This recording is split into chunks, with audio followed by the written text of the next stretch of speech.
표시 위반에 따른 벌칙 규정인데요. 표시 위반에 따른 벌칙 규정을 한번 살펴보겠습니다.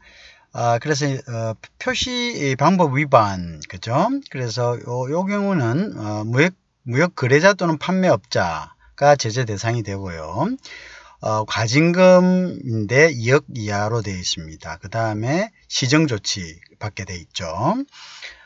그래서 이거는 이제 법 제33조 5항에 따라서 그렇게 됐고요. 허위 오인 표시, 그렇죠? 허위로 표시하거나 또는 오인할 수 있는 그러한 표시를 했을 경우에, 그죠? 그럴 때는 이제 무역거래자 또는 판매업자 모두에게 적용이 되고요. 요거는 이제 고발 시 형사처벌 고발합니다. 그리고 과징금 3억 원 이하, 그 다음 시정조치, 이런 식으로 제재가 가능합니다. 그 다음은 이제 원산지 표시 대상 물품에 대하여 미표시한 것, 즉 원산지 표시 대상 물품인데 이것을 표시하지 않은 경우죠. 이러할 경우에는 제재 대상은 무역거래자고요. 형사처벌, 다음에는 과징금 2억 원 이하 시정 조치할 수 있습니다. 다음 항목 중에 위의 1에서 3 항목 있죠. 그 표시 방법을 위반하거나 허위 오인 표시를 했거나 원산지 표시 대상 품목에 대하여 미표시했거나, 그죠? 이러한 그 위에 1, 2, 3 조금 전에 얘기한 1, 2, 3, 5의 시정조치 명령 위반, 시정조치 하려 했는데 하지 않았을 경우죠. 그러면 이 대상은 시정조치를 받았는데도 불구하고 이것을 이행하지 않은 사람이죠. 이런 사람에 대해서는 형사고발해서 처벌합니다. 그 다음에 원산지 표시 대상 물품을 수입하여 분할, 재포장, 단순 가공, 소분 후 유통시 당초 원산지 표시를 미표시한 경우죠. 그러니까 이제 크게 덕용으로 이렇게 가져온 것을 이것을 이제 분할하거나 여러 가지로 이제 할 수가 있죠. 이러한 것을 하지 않았을 때는 우리가 무역거래자 또는 판매업자에게 과태료 1천만 원 이하를 부과할 수 있다, 이렇게 되어 있습니다. 원산지 검사를 거부하거나 방해하거나 기피하는 자, 이러한 행동을 하는 자가 대상이 되겠죠. 이러한 행동을 하는 자는 과태료 1천만 원 이하의 과태료를 부과하도록 법이 규정하고 있습니다. 자, 그래서 이제 이런 부분들 여러분들이 잘 이렇게 봐야 되겠죠. 그래서 다시 한번 유형을 이야기합니다. 수입품에 대해서 표시 방법을 위반한 거죠. 표시 방법을 위반한 경우에는 표시 방법을 위반했다는 것은 그게 이제 그 수입품이든 뭐 국산품이든 이러한 것들을 갖다가 해야 되는데 수입품을 국산품으로 했다든지 뭐 이런 식으로 국산품을 또 뭐 표기하지 않았다든지 뭐 이런 부분들이죠. 거꾸로 했다든지 뭐 속임 경우겠죠. 그때는 과징금 2억 원 이하와 시정조치, 그죠? 허위 오인 표시, 그 다음 그걸 갖다가 이제 허위 또는 오인 또는 표시를 손상해서 보이지 않게 하거나 또는 변경한 경우죠. 무역거래업자 또는 판매업자에게 형사처벌 내지는 과징금 3억 원 이하 시정조치 명령을 할 수 있습니다. 원산지 표시 대상 물품에 대하여 미표시한 경우죠. 그건 무역거래자에 대해서 형사처벌과 과징금 2억 원 이하. 그 다음 위에 세 가지 표시 방법 위반, 허위 오인 표시 또는 표시 손상을 했거나 표시를 변경한 경우, 원산지 표시 대상 물품에 대하여 미표시를 한 경우, 그죠? 근데 요 시정조치를 받은 사람이죠. 시정조치 명령을 받았는데도 불구하고 이것을 갖다가 행하지 않는 사람이죠. 위반한 경우는 형사고발 조치되어 있습니다. 그 다음에 이제 원산지 표시 대상 물품 수입해서 분할, 재포장, 단순 가공, 소분, 나눈다는 거죠. 뭐 일단 일종의 분할이죠. 후 유통시 당초의 원산지를 미표시한 경우죠. 이런 무역거래업자 또는 판매업자에 대해서는 과태료 1천만 원 이하의 과태료를 부과하게 되어 있습니다. 원산지 검사를 거부하거나 방해하거나 기피한 경우도 그 행위자에 대해서 과태료 1천만 원 이하가 부과가 된다. 그래서 이제 여러분들은 여기에 위반의 유형들을 이렇게 보면은, 그죠? 위반의 유형들을 보면은 원산지 표시 부분이 형사처벌되는 경우, 그죠? 그 다음에 그냥 과태료만 무는 경우 또는 과징금만 물 수 있는 경우 뭐 이런 경우로 나누어질 수 있다는 거. 그래서 이 정도에 대한 이제 전반적인 이제 지식들을 가지고 있어야 되겠죠. 그 다음에 이제 보면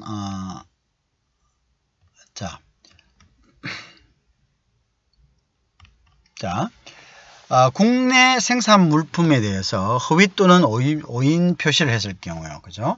이럴 때는 대외무역법상은 처벌 규정이 없습니다.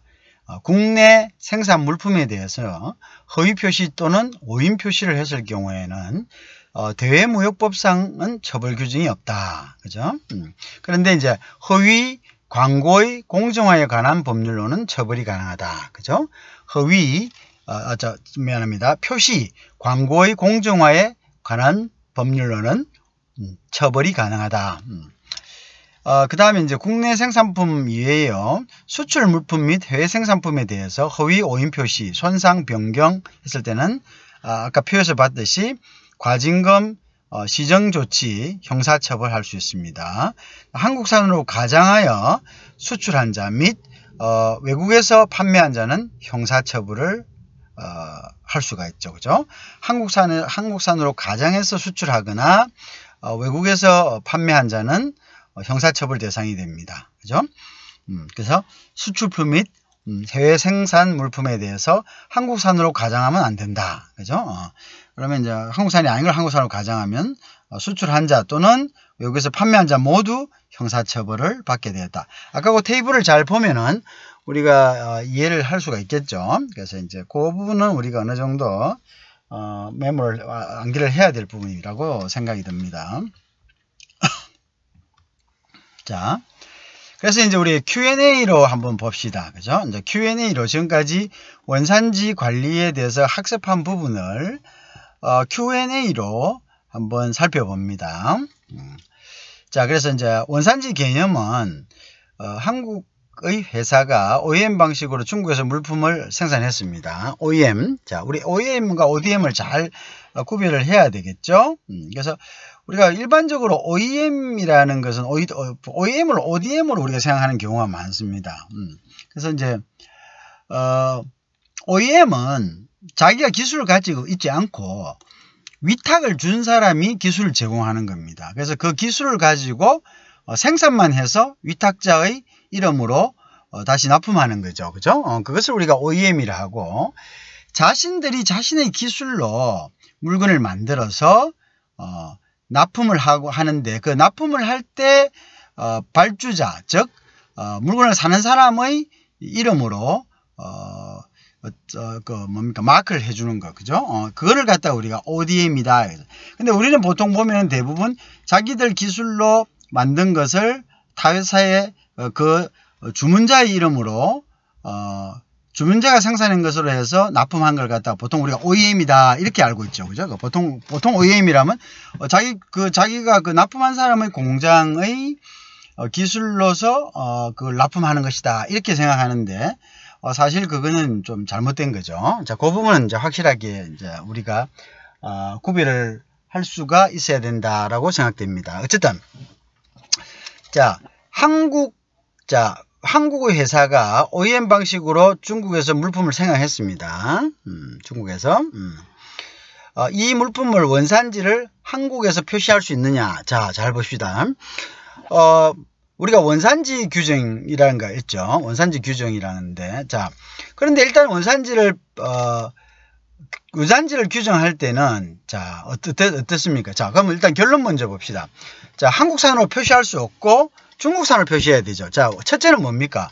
일단 중국에서 만들었지만 장소가 중요한 건 아닙니다. 그죠? 장소가 중요한 건 아닌데, 그 장소에서 처음부터 생산되고, 처음부터 길러지고, 생산되고 제조됐다면은, 그것은, 중국산으로 사는 게 많겠죠. 그죠? 중국산을 사는 게 많겠죠. 자, 그런데, 한국산을 표시 않고 중국산을 표시하는데 왜 그러냐? 자, 원산지란 country of origin이라는 것은 물건이 생산된 또는 동식물이 성장된 나라 또는 물품의 국적을 의미합니다. 그쵸? 그래서 요 첫째는 소비자들이 속지 않게 해야 되는 거죠. 그죠? 그 다음에 두 번째는 제조자의 어떤 밸류를 보호하기 위해서죠. 그죠? 제조자가 자기가 만든 게 아닌데, 그죠? 자기가 만든 걸 했다든가, 뭐, 이렇게 한다면 그거는 왜곡되는 거죠. 그 다음에 이제 자기가 만든 건데, 다른 사람이 만든 걸로 나가는 것도, 그것도 또 뭐냐면, 왜곡되는 거죠. 그래서 이제 이러한 것들이죠. 그래서 원산지의 개념은 일단 소비자를 보호하는 것과 또 동시에 제조자를 보호하는 것, 그죠? 그러한 두 가지의 어떤 양면적인 특성을 갖고 있는 거죠.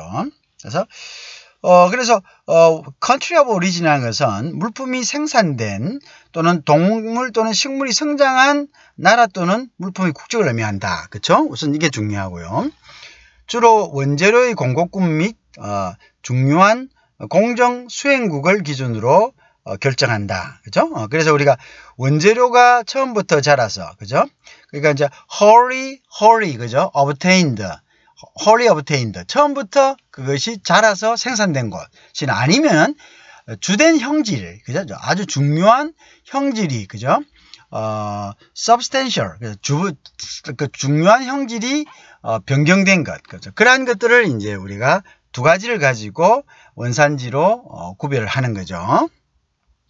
자, 주로 원재료의 공급국 및 중요한 공정수행국을 기준으로 한다 했죠. 그 다음에 자본의 투자국, 디자인 수행국, 기술의 제공국, 상포의 등록국 이런 것하고는 어떻게 무관합니다. 알겠죠? 디자인했다든가 기술을 제공했다든가 그 다음에 OEM 같은 거 아까 그런 거죠. 그래서 이제 예를 들어서 뭐 여기서 OEM 방식으로 했다면 한국에서 OEM 방식으로 했다면 중국에서 물건을 생산했다면 누가 한국 회사가 기술을 가지고 있는 것이 아니라 누가 가지고 있다고? 중국인 회사가 가지고 있다는 거죠. 그죠? 중국인 회사가 가지고. 그래서 제가 조금 전에 OEM과 ODM의 차이점을 얘기를 한 거죠. 그렇게 된 거다. 자, 그게 중요한 거죠. 이게 굉장히 중요한 개념입니다. 다시 한번. 원재료의 주요 공급국 및, 그 원재료인데 그게 원재료가 어떤 원재료냐. 그게 원재료가 어디에서 생산되었는거냐. 그게 중요한 겁니다. 그죠? 그 다음에 이제 중요한 공정을 어디에서 수행되었느냐. 그 본질적인 변형이 어디에서 일어났느냐. 또는, 세 번이, 그러니까 HS 코드가 변할 만큼, 본질적인 변경이 있었느냐. 그런 것들이죠. 그런 것을 기준으로 해서, 나눈다. 이게 되겠죠. 그죠? 그래서, 그게 중요한 것이 자본을 어디 나라에서 투자했느냐, 디자인을 어디에서 했느냐, 기술을 어디서 제공했느냐, 상표의 소유국은 어디느냐. 이게 뭐, 상표를 예를 들어서 예를 들어서 삼성이다. 아니면 중국의 하웨이다. 이런 게 중요한 게 아닙니다. 그런 것들은 아무 관련이 없습니다. 그것은 우리가 OEM이나 ODM으로 납품할 수 있기 때문에, 그죠? 중요한 거는, 원재료가 어떠냐. 원재료가 제일 중요한 겁니다. 그죠? 다만요. 그래서 이제 그게 이제, 다만, 홍콩, 마카오, 괌 등 독립된 관세 영역이나 자치권을 행사하는 독립적 국가가 아닌 지역도 원산지가 될 수 있다. 이렇게 돼 있죠. 그죠? 이제 홍콩, 마카오, 괌 등은, 물론 이 지역에서 wholly, 그죠? obtained 됐다면은 당연히, 원래는 독립된 자치권을 독립적인 국가여야 합니다. 그렇지만, 독립적인 국가가 아니더라도 자치권을 갖고 있는 이러한 나라들, 홍콩, 마카오라든지 괌도 일단은 원산지로 등록할 수 있다라는 규정이 있다는 거죠. 그래서 관세청이 그것에 대해서는 이제 규정하고 있다라는 것을 여러분들이 아시기 바랍니다. 자. 다음의 다른 또 Q&A를 보겠습니다. 공산품 표시사항 중 제조국이라는 표현이 있는데 이는 원산지와 동일한 개념인지 이렇게 되어 있습니다. 보통 보면 이제 made, 그죠? country of origin, made, 이런 manufactured 이런. 근데 이제 이것이 반드시 원산지와 동일한 개념은 아니다라는 것이 바로 대답입니다. 자, 일반적으로 품질 경영 및 공산품 안전관리법에 의한 품질 표시, 그 다음에 전기용품 안전관리법에 의한 안전 인정 표시 등 제조국이 사용되고 있습니다. 이때는. 그래서 이제 자, 다시 한번 우리가 제조국을 어떤 인정 기준으로 사용되고 있는 데가 뭐냐면 품질 경영 및 공산품 안전관리법에 의한 품질 표시, 그 다음에 전기용품 안전관리법에 의한 안전 인정 표시 등에는 제조국이 사용되고 있습니다. 자, 품질 표시에서 제조국은 수입 물품에 대해서는 대외무역법상 원산지 규정을 따르도록 규정하고 있습니다. 제조국은 품질 표시에서는 제조국은 수입 물품에 대해서는 대외무역법상 원산지 규정을 따르도록 규정하고 있으므로 원산지와 동일한 개념입니다. 아시겠죠? 자, 품질 표시에서 제조국은 수입 물품에 대해서는 원산지 규정을 따르도록 규정하고 있기 때문에 제조국이 곧 country of origin이다 보면 된다는 거죠. 그 다음, 근데 이제 뭐냐면, 우리가 이제 보통 보면, 안전 인증 표시, 그렇죠. 안전 인증 표시의 제조국은 당해 전기 제품이 최종적으로 조립, 생산한 제조업체가 소지한 국가를 의미합니다. 안전 인증 표시. 그게 중요하죠.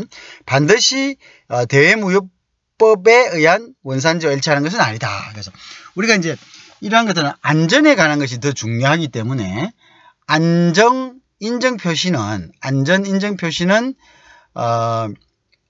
뭐냐면 무엇을 그걸 하느냐면 안전 인증 표시는 반드시 대외무역법에 의한 원산지와 일치하는 것은 아니다. 이렇게 보시면 됩니다. 대외무역법에 의한 원산지와 일치하는 것은 아니다.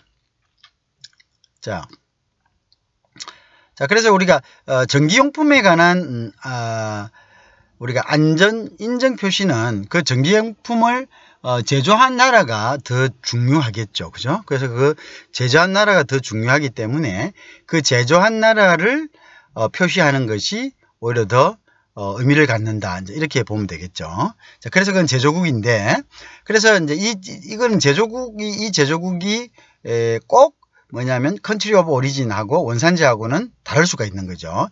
근데 이제 우리가 이제 품질 표시에서는 제조국은 수입 물품에 대해서는 대무역법상 country of origin, 즉 원산지 규정을 따르도록 규정하고 있기 때문에 원산지와 동일한 개념이다. 이렇게 보면 됩니다. 이해하시겠죠? 자, 그 다음 세 번째 질문 보겠습니다. 원산지 표시 대상은 모든 수입 물품의 원산지를 표시하면 되느냐 이렇게 되어 있습니다. 원산지 표시 대상으로 지정된 물품에만 표시하면 됩니다. 불필요하게 원산지 표시 대상이 되지 않은 물품에 대해서 원산지 표시를 할 필요는 없는 거죠. 그래서 원산지 표시 대상은 모든 수입 물품 원산지에 표시하는 것은 아닙니다. 원산지 대무역법상 원산지 표시 대상으로 지정된 물품에만 표시하면 되는 것입니다. 그렇죠? 현재 대무역 관리 규정에 의한 원산지 표시 대상으로 지정된 물품은 총 664개입니다. 이거는 HS 4단위 기준입니다. 전체 물품은 1221개, 요거는 54%에 해당합니다. 다시 한번. 현재 대무역 관리 규정에 의해서 원산지 표시 대상으로 지정된 물품은 총 664개입니다. 그죠? 이것은 전체 물품인 1221개 중에 절반 정도, 즉 54% 정도 됩니다. 그죠?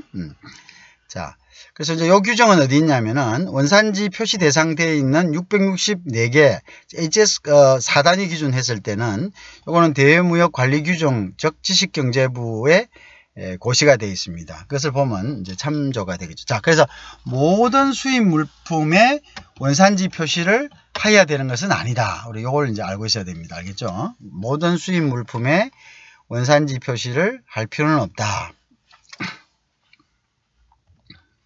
자, 그 다음에 이제 Q4에, 자, question 4에 수입 물품 원산지 표시 의무. 다시 한번 수입 후 가공 활동 거치면서 원산지가 지워질 수 있죠. 원산지가 지워진 경우 원산지 표시를 다시 해야 하는지, 그죠? 가공 활동하면서 원산지가 지워진 경우는 어떻게 되냐? 자, 국내에서 수행된 가공활동이 단순한 가공활동, 그냥 단순 제조, 가공, 재포장, 타 물품과 결합, 이런 단순한, 다시 한번, 단순 제조, 그죠? 가공, 재포장, 타 물품과 결합, 이러한 게 단순 가공활동이면은 수입될 때 원산지를 그대로 표시해야 됩니다. 그거는 이제 남아있어야 되겠죠. 그죠? 그게 이제 남아있어야지, 결국은 이거는 이제 성질이 변하지 않았다는 거죠. 자, 근데 이제 이것이 수입 물품이 국내 생산 제조에 원료로서 투입돼서 형체가 변해버린다 이거죠. 더 이상 수입 물품이 아닌 국산 생산품으로 이것은 이제 그때는 원산지 표시 의무가 없죠. 하나의 부품이 되어버리니까 이것은 원산지 표시 의무가 없다 이거죠. 그죠? 단순 수입 물품으로 국내 생산 제조에 투입된 경우는 더 이상 수입 물품이 아닌 국내 생산 물품으로 원산지 표시 의무가 없어집니다. 이해하겠죠? 근데 이제 변형이 조금 되거나 단순 가공하는 것은 그것은 그 자체가 성격이 변하지 않은 거죠. 그래서 이럴 경우에는 국내 생산품이라는 거죠. 그래서 이것은 원산지 표시 의무를 가진다 이렇게 보면 되겠습니다. 자, 그 다음에 이제 대외무역법의 적용 범위입니다. 자, 대외무역법은 공산품에만 적용되느냐 이렇게죠. 자, 아니죠. 공산품뿐만 아니라 농수산물에도 대외무역법은 적용이 된다. 자, 그래서 대외무역법은 수입물품, 자, 수입물품이 중요하죠. 수입물품의 원산지를 표시하도록 하고 있습니다. 그죠? 그 다음에 이제 농수산물이든 공산품이든 수출입되는 물품이라면 우선적으로 대외무역법의 적용을 받는다. 자, 국내 그거는 이제 의미가 없고요. 수출입되는 경우에는 대외무역법의 적용을 받는다. 이제 이런 이야기가 되겠죠. 농수산물이든 공산품이든 수출입되는 물품이라면 우선적으로 대외무역법의 적용을 받는다. 이렇게 보시면 되겠습니다. 자, 그 다음에 이제 퀘스천 6입니다. 구체적인 원산지 표시법은 어떻게? 자, 수입 물품별 구체적인 원산지 표시 방법 및 원산지 판정은 어떻게 정해지는지. 자, 지금까지 배운 것들을 우리가 Q&A를 통해서 한번 정리를 하는 그런 지금 이제 단계입니다. 자, 원산지 판정에 대해서는 그죠? 표시 방법에 대해서는 관세청장이 대외무역부상 표시 원칙에 기초하여 물품별 구체적인 표시 방법을 지정하여. 자, 관세청장이 어떻게 표시하라라는 것을 표시 원칙에 기초하여 물품별 구체적인 표시 방법을 지정하여 고시하고 있습니다. 그죠? 어떻게 표시하라 보면 관세청장이 대외무역법상 표시 원칙에 기초해, 즉 대외무역법에 기초하고 있다는 거죠. 자, 원산지 판정에 대해서는 그러면 어떻게 하냐? 자, 관세청장이 통관 시 대외무역법상 수입물품 원산지 판정 기준에 따라 사전 판정합니다. 사전 판정한다. 그죠? 따라서 수입 전 관세청과 원산지 판정 및 표시 방법이 미리 협의한 후 수입하는 것이 바람직하다. 그죠? 중요하겠죠? 그래서 뭐 왔는데 관세청이 원하는 표시 방법을 하고 틀리다. 이러면 이제 문제가 있겠죠. 그죠? 그래서 미리 사전에 관세청장과 원산지 판정 및 표시 방법을 미리 협의한 후 수입하는 것이 바람직하다. 이 부분이 이제 중요하겠죠.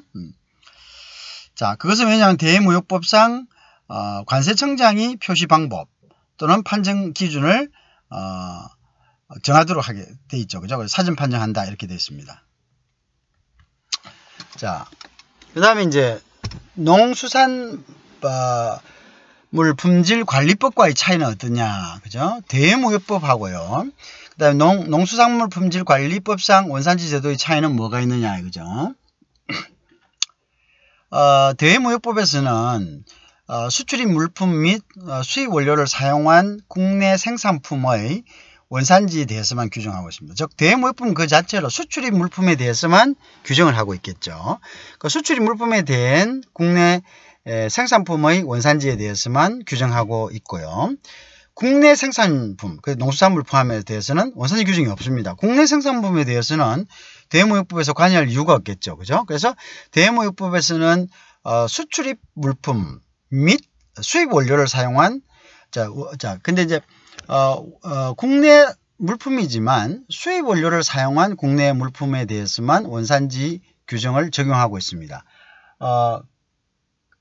그렇지 않고 예를 들어서 이제 국내 생산 물품에 대한 원산지 규정은 없죠, 그죠?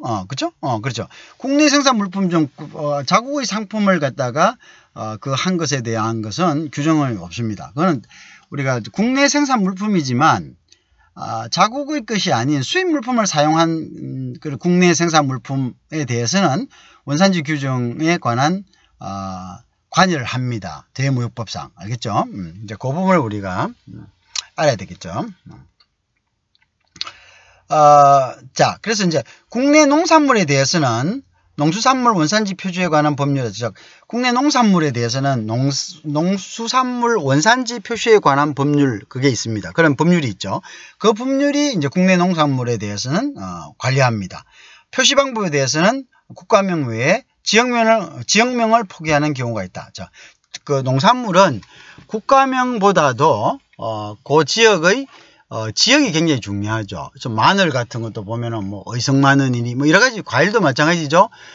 과일 같은 것도 뭐 뭐냐면 어떤 그 지역 똑같은 뭐 포도라도 그죠? 그렇고 뭐 배라도 그렇고요. 이제 이런 것들이 있기 때문에 지역의 어떤 밸류가 더 크기 때문에 국가보다는 지역명을 갖다가 기재하는 경우도 많다. 자, 그렇죠. 자, 근데 우리가 이제 여기서 한 가지 알아야 될 게 뭐냐? 중요한 거는 일단 대무역법은 수출입되는 물품에 대한 원산지 표시고 또 국내 물품이라도 이러한 수출입되는 물품을 원재료로 해서 생산된 국내 상품에 대해서만 원산지 규정에 대한 적용을 관할한다. 이렇게 보면 되겠습니다. 그렇죠? 자, 그래서 이제 그 정리 한번 해볼까요? 자, 우리가 이제 대외무역법이 있고 농수산물 품질관리법이란 게 있습니다. 자, 대외무역법은 표시 의무자는 무역 거래자 또는 판매적 들어오는 물품, 수출입 물품, 그죠? 그러한 물품이죠. 그런데 농수산물 품질관리법상의 표시 의무자는 바로 출하자입니다. 그죠? 또는 판매자죠. 이때 출하자는 생산과 가공을 하는 사람이고, 이때는 지역을 출처로 표시할 수가 있다. 이렇게 되겠죠. 그다음 표시 대상은 역시 대무역법은 수출입 물품에 대해서만 하고요. 또 농수산물 품질관리법은 국내 유통되는 농수산물, 그 다음 국내 가공 품의 어떤 원료 이런 것에 대해서만 이제 국내 가공품, 국내에서 된 거, 국내 수출입되지 않은 물품이죠. 이러한 것들에 대한 이제 국내 유통 농수산물, 그다음에 국내 가공 품의 원료, 국산 원료를 이야기하겠죠. 자, 표시 방법 봅시다. 표시 방법은 이제 원산지 중국, 또 메이드 인 차이나 이렇게 하지만 우리가 농수산물 품질관리법에서는 국산, 포창군, 연근해산 이런 식으로 이제 표시할 수가 있다. 이렇게 되어 있죠. 그 다음에 이제 대상 분류도 대외무역법상의 어떤 대상 분류는 HS 코드를 기준으로 합니다. 그렇지만 농수산물 품질관리법에서 규정하는 대상 분류는 물품명을 기준으로 한다. 이렇게 되어 있어요. 물품명을 기준으로 한다. 자, HS 코드를 기준으로 하는 거하고 물품명을 기준으로 하는 거. 이 부분을 우리가 잘 이해를 해야 되겠죠.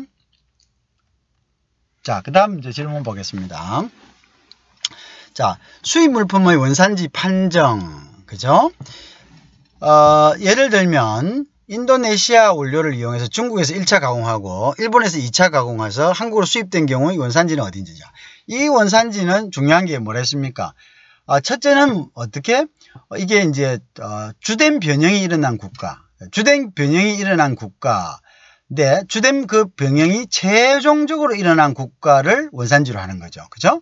예를 들어서 인도네시아에서 HS 코드를 부여가 되죠. 근데 이 인도네시아에서 부여된 HS 코드가 중국과 일본을 거치면서 아무 변동이 없다면 우리가 최종적으로 일본에서 수입하더라도 이 원산지는 일본이 아니라 어디라고? 인도네시아다. 근데 두 번째 와서 인도네시아에서는 HS 코드가 변경이 안 됐지만 두 번째 중국에서 HS 코드가 변경이 되고 이게 그대로 일본에서 와서 한국으로 팔렸다면은 원산지는 최종적으로 HS 코드가 변한, 즉 그 세금을 부여하는, 그죠? 수치죠. 그죠? 그러한 HS 코드가 그 HS 코드가 변했다는 것은 본질적인 가공이 변경이 있었다는 거죠. 그럼 중국에서 변하고 일본에서 변하지 않았다면 우리가 일본에서 이 물건을 구입하더라도 원산지는 중국이 되는 거죠. 최초의 원산지는 어디더라도 인도네시아더라도. 자, 그 다음에 이제 예를 들어서 자, 인도네시아에서 나왔는데 그대로 와서 중국까지 그대로 왔는데 일본에 와서 HS 코드가 변했어요. 자, 그리고 이제 최종적으로 우리가 일본에서 구입했다면은 이것은 HS 코드가 최종적으로 변한 일본을 기준해서 원산지 증명이 되는 거죠. 원산지가 규정이 되니까 최종 원산지는 일본이 되는 것입니다. 그죠? 자, 그래서 이제 answer를 보면 최종적으로 실질적 변화를 수행하여 물질의 본질적 특성을 보유한 국가를 원산지로 한다. 최종적인 세수, 그러니까 이제 세금을 부여하는 그 HS 코드가 변경된 거죠. HS 코드는 변했다는 것은 물건의 성격이 틀리다는 이야기죠. 그래서 변경이 일어났다, 주된 가공이 일어났다, 이런 것을 의미합니다. 그래서 이제 최종적으로 실질적 변형, 즉 substantial variation이 일어난 거죠. 그래서 substantial criteria, 그러니까 최종적인 변화를 수행하여 물품의 본질적 특성, 그죠? 을 부여한 국가를 원산지로 인정한다. 우리가 이제 앞전에 배웠습니다. 실질적 변형에 대해서 대외무역 관리 규정에는 원칙적으로 HS 코드 6단위 변형이 일어난 국가를 원산지로 하고 있다. 자, 근데 예외적으로 카메라, 소, 돼지, 의류, 섬유에 한하여 부가가치 또는 주요 공정 기준을 적용한다. 자, 보세요. 뭐 소돼지, 의류, 섬유, 카메라, 이것들은 뭐 부가가치, 즉 부가가치라는 것은 이러한 것들은 뭐라 그러냐면은 원료의 부가가치라는 것은 총 제조 원가에서 원료의 가치를 빼고 남은 코스트를 우리가 뭐냐면 그걸 부가가치라 이렇게 이야기합니다. 예를 들어서 우리가 총 제조 원가가 100만 원이 들었다.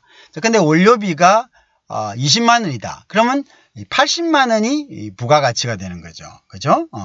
자, 그래서 이제 이러한 경우에 예를 들어서 HS 코드가 변경되었을 경우에는 부가가치가 51%가 이상이 되면은 이것은 결국은 우리가 국내산으로 본다 이렇게 했죠. 그죠? 국내산으로 본다.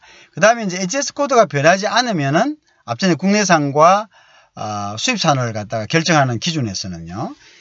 HS 코드가 변하지 않으면은 부가가치의 어떤 비율이 얼마였습니까? 85% 이상이 되었을 때, 그죠? 그때 우리 그것을 국내산으로 본다 이렇게 이야기했고, 이제 예를 들어서 그러나 카메라, 소, 돼지, 의류 잘 봐야 됩니다. 섬유에 한해서는 부가가치 또는 주요 공정 기준을 정한다. 그렇죠? 주요 공정 기준을.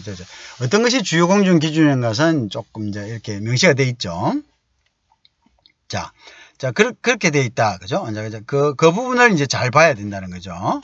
그 부분을 잘 봐야 된다. 자, 그래서 우리가 이제, 뭐 1차 가공됐다, 2차 가공됐다, 뭐 이게 중요한 게 아닙니다. 결국 이제 이 가공이 어느 정도냐, 그죠? 가공이 그냥 가벼운 가공이냐, 아니면 억수로 그 본질적인 주요한 공정이냐, 이게 따라서 이제 우리가 판단을 해야 되고요. 그 다음에 이제 3번이 이제 변했느냐, 그죠?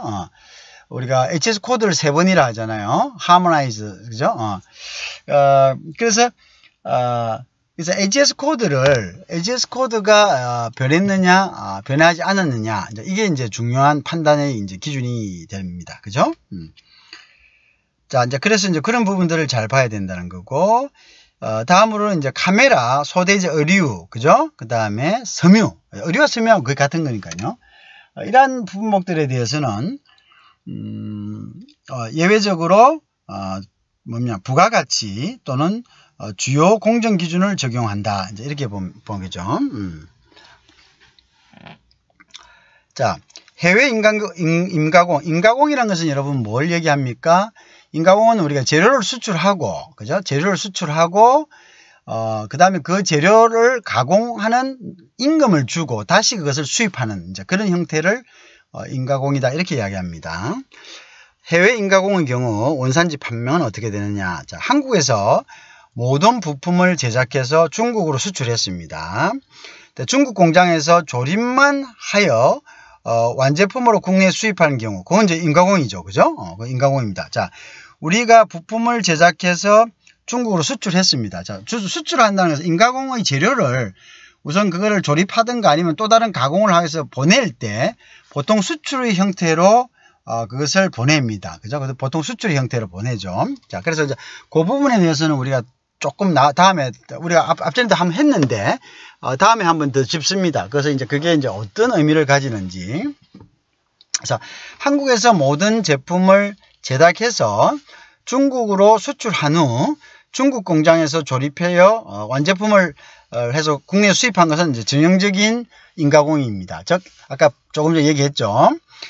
해외 인가공 시 HS 6단위 변경은 없을 수 있겠죠.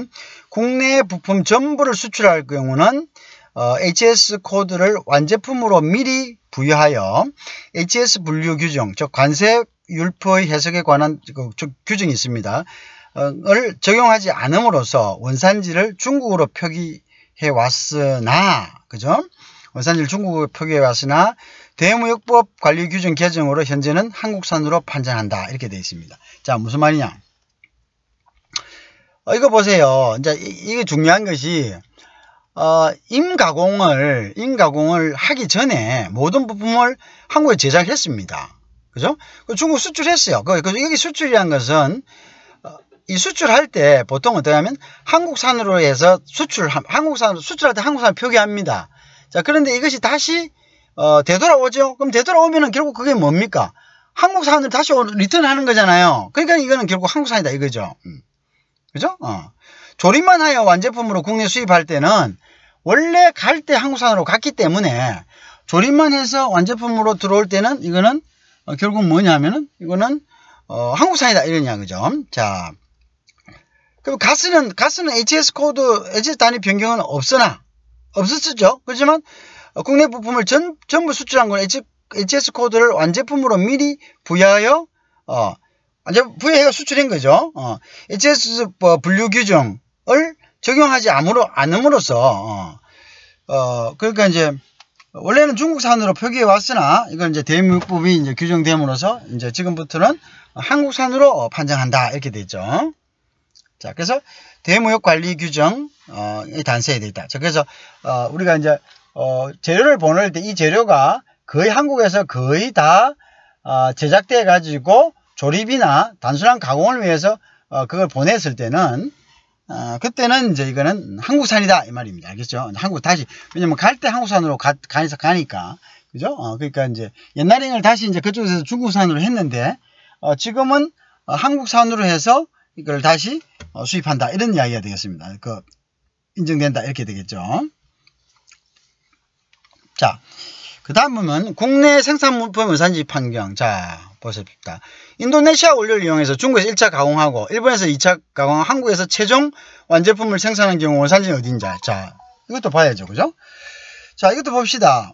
결국은 수입 원료를 사용하여 국내 생산 유통되는 물품은 일정한 기준을 충족하는 경우에만 한국산 표기한다. 그 이야기 했죠. 앞에서 그거 배웠습니다. 그죠? 그래서 이제 자, 그래서 우리가 보면 자, 수입 원료를 사용해서 생산 유통된 물품은 일정한 기준을 충족하는 경우에만 한국산 표기가 가능하다. 자, 수입 원료의 세번과 상이한 세번 물품을 생산하고, 그죠? 자, 세분이 바뀌었다는 본질적인 변경이 있는 거죠. 수입 원료의 수입 가격을 기준으로, 그죠? 금액이 총 제조 원가의 51% 이상인 경우이거나, 그러면 세분이 변하지 않지만 수입 가격 기준으로, 수입 가격 기준에서 부품 가격이, 즉 수입 가격 CIF를 기준으로 총 제조 원가의 85% 이상인 경우. 앞에서 배웠습니다, 여러분들. 자, 그러면 이제 우리가 뭐 물건이 쭉 수입 원가가 쭉 수입을 해왔어요. 뭐를? 부품을 수입을 해왔어요. 근데 부품을 수입을 해왔는데 이 부품을 수입해온 이 부품을 그러면 이제 오리지널이 어디냐? 라고 판정하는 것은 이 부품의 포션에 달려 있다는 거죠. 이 부품이, 자, 예를 들어서 이 부품을 빼고 남아있는 비용이 얼마냐 이거죠. 그래서 총 제조 원가 중에서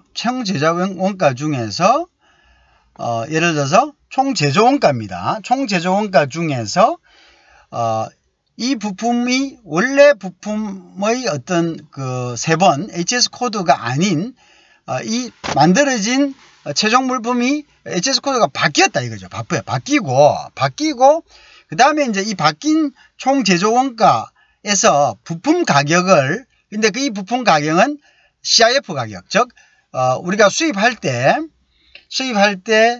수입 가격, 물건의 가격, 그 다음에 보험, 그 다음에 운임, 그죠? 여기까지 도착할 때까지 한국에 도착할 때 운임 가격을 포함한, 그죠? 포함한 가격, 그죠? 그 물건 가격, 운임 가격, 그 다음 보험료, 요거 세 개를 포함한 가격을 전체 생산 제조 원가에서 빼고 남아있는 가격, 남아있는 그 액수를 우리가 그것을 부가가치라 하는데요. 이 부가가치가 총 제조 원가에서 51% 이상일 때는, 자, 예를 들면 어떤 겁니까? 우리가 이제 총 제조 원가가 예를 들어서 얼마라고? 예를 들어서 뭐 100원이라고 합시다. 자, 그런데 이제 CIF 가격 해가지고 원재료의 가격이 한이 나니까 이제 49원이 나왔다. 그죠? 그러면 나머지 남은 건 51원이죠? 그럼 이렇게 51원이 됐을, 즉 51% 이상이 됐을 때 이거는 49원이 들어도 얼마나? 이거는 국산이다. 이렇게 보는 거죠. 왜? 세분이 변했기 때문에. 본질적인 성격이 바뀌었죠. 자, 그런데 이제 예를 들어서 세분이 안 변해도 수입 가격이 CIF 가격 할 때 15원밖에 안 돼. 그러니까 나머지 총 제조 원가 중에서 15원밖에 안 되니까 85원이 나머지 금액이야. 제조 원가. 그럴 때도 이거는 세분이 변하지 않아서 본질적인 변경이 없어도 이것은 국산이다. 이렇게 한다는 거죠. 이해하시겠죠? 이제 그걸 우리가 이제 이야기를 한 거죠. 자, 그렇게 되는데 다만 다음에 해당하는 물품의 경우는 한국산으로 판정하지 않는다 이거죠. 한국산 이런 건 안 돼. 이거는 아무리 그런 식으로 돼도 원료가 수입 원료인 이상은 한국산이 안 됩니다. 어떤 거? 농수산식품 안 돼. 의료용품 안 돼. 그다음에 향료, 화장품 안 돼. 그다음에 종이 제품 안 돼. 그다음에 서적, 신문, 인쇄물 안 돼. 그다음에 섬유 안 돼. 유리 안 돼. 철강 안 돼. 그죠? 그죠? 이런 것들은 일반 차량 안 돼. 선박 안 돼. 이런 것들은 아무리 국산 비중이 높다 치더라도 이것은 수입품이 섞여 있으면 이런 것들은 안 된다 이거죠. 뭐가 안 된다? 국산품으로 이거는 인정이 안 된다 이런 이야기가 되겠습니다. 그죠? 국산품으로 인정이 안 된다 이렇게 되겠죠. 자, 무슨 말인지 이해하시겠죠? 자, 그 다음에 국내 생산 물품의 원산지 표시. 자, 수입 원료를 사용하여 국내에서 생산, 유통되는 국내 생산 물품에 대한 원산지 표시 방법은 어떻게 하느냐?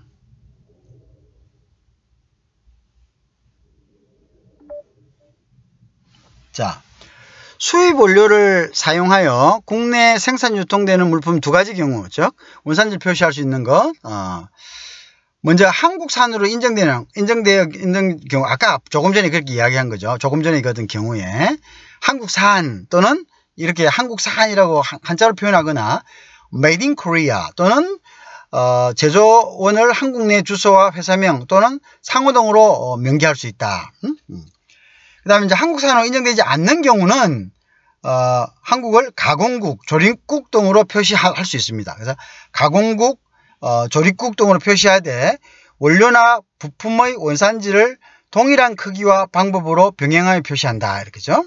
그래서 원료나 부품의 원산지를 동일한 크기와 방법. 자, 우리가 이제 가공국은 한국, 조립국 한국으로 표시하되 원료는 예를 들어서 중국 40%, 대만 30%, 한국 25% 이런 식으로. 그 다음에 가공국은 한국.